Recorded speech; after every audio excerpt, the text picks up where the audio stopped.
Hello வணக்கம், welcome to triple A Aparna arts academy. இன்றைக்கி நம்ம இந்த பியூட்டிஃபுல்லான ஸ்லீவ் டிசைன் எப்படி பண்ணுறது அப்படின்னு தான் பார்க்க போகிறோம். இது வந்து ஒரு பிரைடல் ப்ளவுஸு நமக்கு கொரியர் மூலமாக தான் பண்ணாங்க. இது ஆன்லைன் ஆர்டர்ஸ் தான். இதுக்கு கீழே நம்ம என்ன பண்ண போகிறோம்னா ஹேங்கிங்ஸ் வைக்க போகிறோம். இதனுடைய ஒர்க்கிங் ப்ராசஸ் தான் இந்த வீடியோவில் பார்க்க போகிறோம். இந்த இதுக்கு ஃபஸ்ட்டு நாங்கள் என்ன செஞ்சிட்டோம் அப்படின்னா, அவங்களுடைய அளவு மெஷர்மெண்ட் ப்ளவுஸை நமக்கு கொரியர் பண்ணியிருந்தாங்க. அந்த மெஷர்மெண்ட் ப்ளவுஸில் ட்ரேசிங் பேப்பரில் வச்சு ட்ரேஸ் பண்ணிவிட்டு எந்த மாதிரி நமக்கு வேணுமோ அதுக்கு ஏற்ற மாதிரி ட்ரேஸ் எடுத்துட்டு ஒரு நார்மல் ஹேண்ட் எம்ப்ராய்டரி பின்னு வச்சு ஃபுல்லாக ஹோல்ஸ் போட்டுட்டோம். இதில் பார்த்தீங்கன்னா உங்களுக்கு தெரியுதா என்னன்னு தெரியல. அதுக்கடுத்து இதில் ட்ரேசிங் பவுடரை அப்ளை பண்ணி இது மாதிரி ட்ரேஸ் எடுத்துட்டோம். ஓகேயா, இப்படி தான் நம்ம ட்ரேஸ் எடுத்து முடிச்சிருக்கோம். இப்போது இதை இப்படி மாற்றணும் அந்த இதை தான் இந்த வீடியோவில் பார்க்க போகிறோம். இது கீழே வந்து அவங்க டார்க் மெரூன் கலர் ஹேங்கிங்ஸ் தான் கேட்டிருக்காங்க. சேம் அதே கலர் ஹேங்கிங்ஸ் தான் நம்ம கீழே வைக்க போகிறோம். இதனுடைய ஒர்க்கிங் ப்ராசஸ் நம்ம பார்க்கலாம். இதுக்கு வந்து நெக்கும் நம்ம தான் ரெடி பண்ணோம். நெக்கை வந்து கொஞ்சம் கிராண்டாக கேட்டிருக்காங்க. நெக்குக்கும் இதே மாதிரி நாங்கள் நார்மலாக ஸ்கெட்ச் மட்டும் பேஸ் ஸ்கெட்ச் மட்டும் பண்ணி எடுத்திருக்கோம். அதையும் பின் பண்ணி நமக்கு வந்து காட்டில் மாட்டியாச்சு. இது ரெண்டையுமே நம்ம பார்க்கலாம். பேக் நெக்கு மோஸ்ட்லி முடிஞ்சு நான் உங்களுக்கு வேணால் வீடியோவில் காட்டுறேன் பாருங்கள். இதுதான் back neck. Back neck mostly முடிஞ்சு இன்னும் ஓரளவு இருக்குது. ஃப்ரண்ட் நெக் ஒர்க் பண்ணும்போது நான் ஒர்க்கிங் ப்ராசஸ் காட்டுறேன். இப்போ ஃபஸ்ட்டு இதனுடைய ஸ்லீவ் ஒர்க்கை நம்ம பார்த்துடலாம். அதுக்கடுத்து ஃப்ரண்ட் நெக் ஒர்க் பண்ணும்போது அந்த ஒர்க்கிங் ப்ராசஸ் காட்டுறேன். நாங்கள் மார்க் பண்ணும்போது பார்த்துருந்தீங்கன்னா தெரியும், இது வந்து நார்மல் ஸ்ட்ரைட் லைனாக தான் இருந்திருக்கும். நெக் லைனில் நார்மல் யூ நெக்காக தான் இருந்திருக்கும். இப்போ பார்த்தீங்கன்னா தெரியுதா, இதில் அவங்க கர்வ் கேட்டதுனால இந்த இடத்துல நாங்கள் கர்வ் போட்டுக்கிட்டோம். நீங்கள் வேணும்னா ஸ்ட்ரைட்டாகவும் வச்சுக்கலாம், கர்வ் வேணும்னா கர்வும் போடலாம். ஃபஸ்ட்டு நீங்கள் ட்ரேஸ் பண்ணும்போதே இந்த பார்டர் எவ்வளோ தூரம் வேணும்னு நினைக்கிறீங்களோ அந்த அளவுக்கு இடம் விட்டுருக்கணும். அப்போ தான் இந்த பார்டர் நம்ம போட முடியும். அதனால தான் நீங்கள் நெக் போர்ஷனில் பார்த்தீங்க அப்படின்னா கொஞ்சம் கேப் தெரியும். இதில் பார்த்தீங்கன்னா தெரியும். ஏன்னா நிறையா பேர் இந்த ட்ரேசிங்கில் டவுட் கேட்குறீங்க, அதுக்காக சொல்கிறேன். இந்த கேப் வந்து நம்ம இந்த இடத்துல வந்து கர்வ் போட போகிறோம், பீட்ஸ் கொடுக்க போகிறோம் அப்படின்றதுக்காக விட்டது. சேம் அதே ப்ராசஸ் தான் ஸ்லீவுக்கும். ஓகேயா, ஃபஸ்ட்டு இந்த இதை எப்படி இதிலேருந்து இதை மாற்றணும் அப்படின்னு பார்க்கலாம். அதுக்கடுத்து நெக் டிசைன் வாங்க பார்க்கலாம். இப்போ பாருங்கள், நம்ம ஸ்லீவுக்கு கீழ் போர்ஷன் நம்ம ஒர்க் பண்ணுறோம். இதுக்கு 3 லேயர் சரி, 2 லேயர் சில்க் த்ரெட் அப்படின்னு 5 லேயர் கர்வாக ஸ்கேலப் மாடலில் நம்ம கொடுக்குறோம். இது கொடுத்து முடிச்சதுக்கப்புறமா 1 லேயர் சுகர் பீடில் கர்வ் போர்ஷன் கொடுங்க. எல்லாமே கர்வாக தான் நம்ம கொடுக்குறோம். அந்த கர்வுக்கு ஏற்ற மாதிரியே தான் நம்ம சுகர் பீடும் லோட் பண்ணணும். ஓகேயா, ஒரு லேயர் சுகர் பீடு கொடுத்து ஃபுல்லாக முடிச்சுருங்க. செகண்ட் லேயருக்கு 3mm பீடு ஒரு லேயர் நம்ம கொடுக்க போகிறோம். இது மாதிரி ஒரு லேயர் சுகர் பீடு ஃபுல்லாக கொடுத்தாச்சு. இப்போ இந்த ரெண்டாவது லேயருக்கு 1 லேயர் 3mm பீடு கொடுங்க. இதோ இது மாதிரி 1 லேயர் 3mm பீடையும் இந்த கர்வ் பேட்டர்னுக்கு ஏற்ற மாதிரியே கொடுத்துட்டு வாங்க. இல்லை அந்த கர்வோட ஷார்ப் ரொம்ப முக்கியம், இல்லைன்னா உங்களுக்கு ஃபினிஷிங் கரெக்டாக இருக்காது. ஓகே, இது ரொம்ப சிம்பிளான டிசைன் தாங்க, ஆனால் அவர் பார்க்குறதுக்கு ரொம்ப கிராண்டாக தெரியும். இதில் ஒரு சில பேட்டர்ன்ஸ் தான் ரிப்பீட்டடாக பண்ணியிருப்போம், அது மட்டும் நான் உங்களுக்கு சொல்கிறேன். இப்போ அதுக்கடுத்து ஒரு லேயர் சுகர் பீடு. இல்லை நான் சொல்லியிருக்க பேட்டர்னே திருப்பி போட்டிங்கன்னா இந்த கிராண்டான டிசைன் நமக்கு ரெடி ஆகிடும். ஒரு 4-5 இது தான் இதில் முக்கியமாக அதே இதை திருப்பி நம்ம ஒர்க் பண்ணுறோம். இப்போ ஃபஸ்ட்டு இந்த ஃப்ளேர் பார்க்கலாம். சென்டரில் ஒரு சக்கரி வச்சுட்டு அதை சுற்றி வந்து சுகர் பீடு நான் கொடுத்தாச்சு. இந்த சுகர் பீடு கொடுத்து முடிச்சதுக்கப்புறம் இதில் மொத்தம் 4 பெட்டல்ஸ் இருக்குல்ல, அதில் 3 பெட்டல்ஸ் வந்து பார்த்திங்கன்னா உங்களுக்கு நான் செய்யும்போது தெரியும், அவுட்லைன் கர்தானா கொடுத்துட்டு சென்டர் போர்ஷனில் ஸ்டோன் வச்சு ஃபில் பண்ண போகிறோம். ஒரே ஒரு பெட்டல் மட்டும் லோடிங் கொடுத்துட்டு சென்டரில் ஃபில் பண்ண போகிறோம். இதுதான் கான்செப்ட். இந்த 4 பெட்டல்ஸில் 3 பெட்டல்ஸ் இது மாதிரி கர்தானாவாக அவுட்லைன் நம்ம கொடுக்குறோம். ஒரே ஒரு பெட்டல் மட்டும் என்ன பண்ணுறோம், லோடிங் நம்ம கொடுக்க போகிறோம். ஓகே, இல்லை மொத்தம் ஒரு 3-4 தான் திருப்பி பண்ணுவோம். இந்த ஃபுல் ப்ளவுஸ் நாங்கள் பண்ணுறது கிட்டத்தட்ட ஒரு 2.5 days கிட்டே எங்களுக்கு ஆயிடுச்சு. அதுக்கும் மேலேயே கொஞ்சம் டைம் எடுத்துருச்சு. ஃபுல் வீடியோவும் நம்மளால் கவர் பண்ண முடியல. அதனால முக்கியமான ப்ராசஸ் என்னென்ன பண்ணுறோம் அதை மட்டும் இந்த வீடியோவில் நான் சொல்லியிருக்கேன். இப்போ 3 இதுக்கு அவுட்லைன் மட்டும் கர்தானா கொடுத்துருக்கோம் இல்லைங்களா. இல்லை 4வது இதுக்கு கர்தானா வச்சு லோடிங், லீஃப் லோடிங் நம்ம பார்த்தோம்.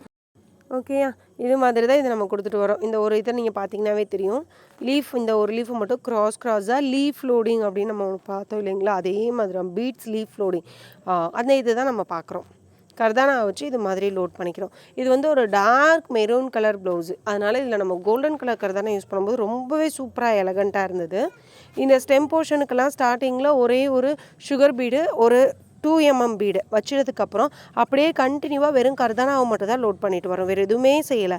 ஃபஸ்ட்டு மட்டும் ஒரே ஒரு sugar bead 2mm R 3mm bead போட்டுட்டு வரிசையாக ஃபுல் அண்ட் ஃபுல் கர்தானாவை நீங்கள் அப்படியே செயின் கண்டினியூவாக நீங்கள் போட்டு வந்தீங்கன்னாவே போதும்.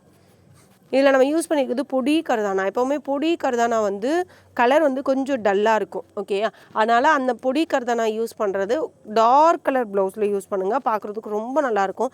பொடி கர்தானா தான் கலர் மோஸ்ட்லி போகாது, ஷைனிங் நல்லாயிருக்கும். அதனால தான் எல்லா இதுலேயும் நாங்கள் பொடி கர்தானா யூஸ் பண்ணுறது. ஆனால் அதனுடைய கலர் வந்து கொஞ்சம் டிம்மாக இருக்கும். நல்ல கோல்டன் பிரைட் கோல்டன் கலராக எப்போவுமே பொடி கர்தானா இருக்காது.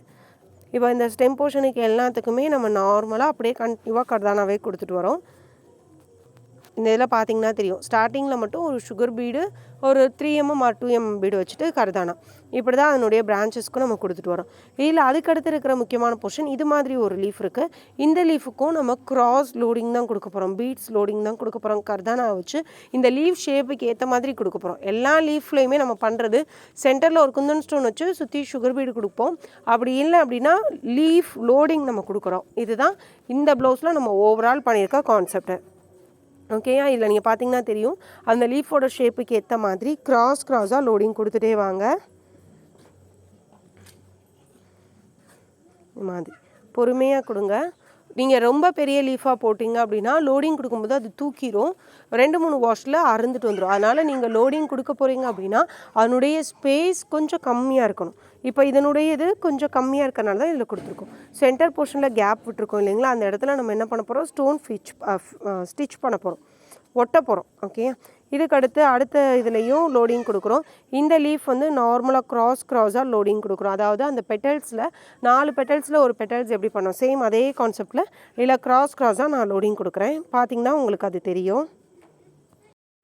இதே மாதிரி இந்த லீஃப் போர்ஷன் நம்ம ஃபுல்லாக ஃபில் பண்ணுறோம். சென்டரில் லைட்டாக கேப் வச்சுருக்கோம். நீங்கள் பெருசாக ஃபில் பண்ணிங்கன்னா நான் சொன்ன மாதிரி தூக்கிட்டு வந்துடும். அதனால் சென்டரில் கொஞ்சம் கேப் வைக்கும்போது அதனுடைய டிஸ்டன்ஸ் கொஞ்சம் கம்மியாயிடும். இப்போ இதுக்கடுத்து ஃப்ரண்ட் போர்ஷன் நம்ம பார்க்கலாம். ஃப்ரண்ட் போர்ஷனுக்கும் சேம் அதே மாதிரி பார்டர் கொடுத்தாச்சு. இதுக்கடுத்து பேக் நம்ம என்ன ட்ரேஸ் பண்ணோமோ அதே இதை ஃப்ரண்ட்டுக்கு ஏற்ற மாதிரி மாற்றி வச்சு நம்ம ட்ரேஸ் பண்ணுறோம். ஓகே, இதில் ஸ்டார்டிங்கில் இருக்கிற போர்ஷனை ஸ்ட்ரைட்டாக வச்சு அப்படியே நீங்கள் ட்ரேசிங் பவுடர் அப்ளை பண்ணி ஃப்ரண்ட்டுக்கு எடுத்துடலாம். அதுக்கடுத்து அந்த கர்வ்க்கு ஏற்ற மாதிரி நீங்கள் பேக் போர்ஷனை லைட்டாக பெண்ட் பண்ணி வச்சு நீங்கள் ட்ரேஸ் எடுக்கணும்.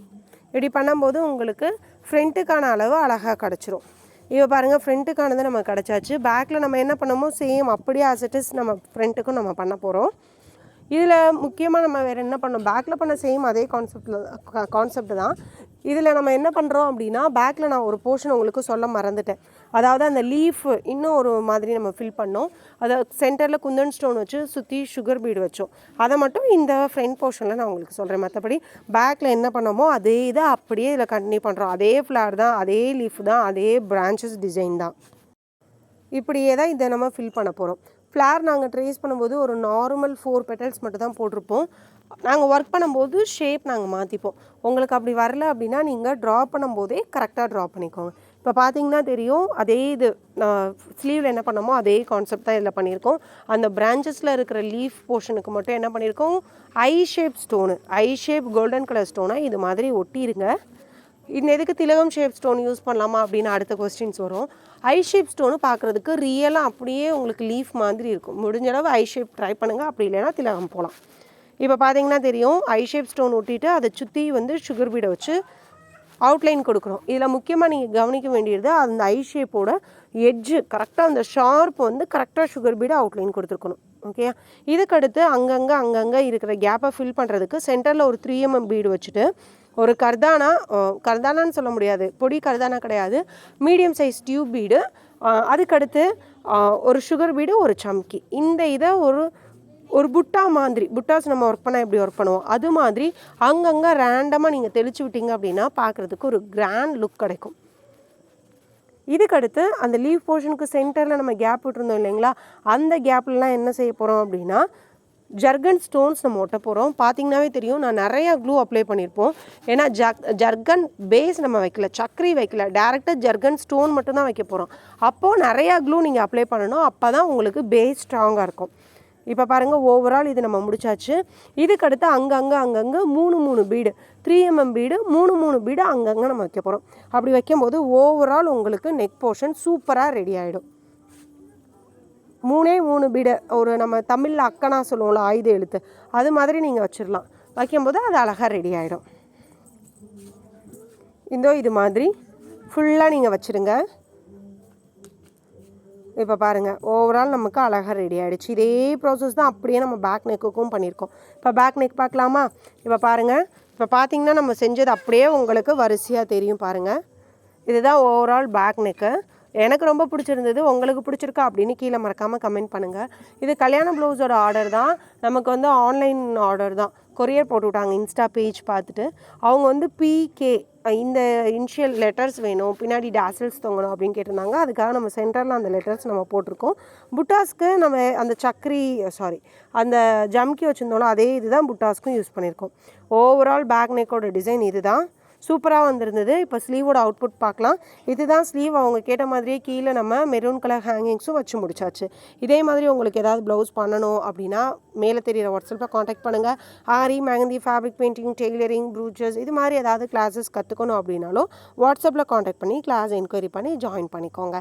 வேறொரு ப்ளவுஸ் டியூட்டோரியல் வீடியோவில் பார்க்கலாம். Thank you. Have a nice day.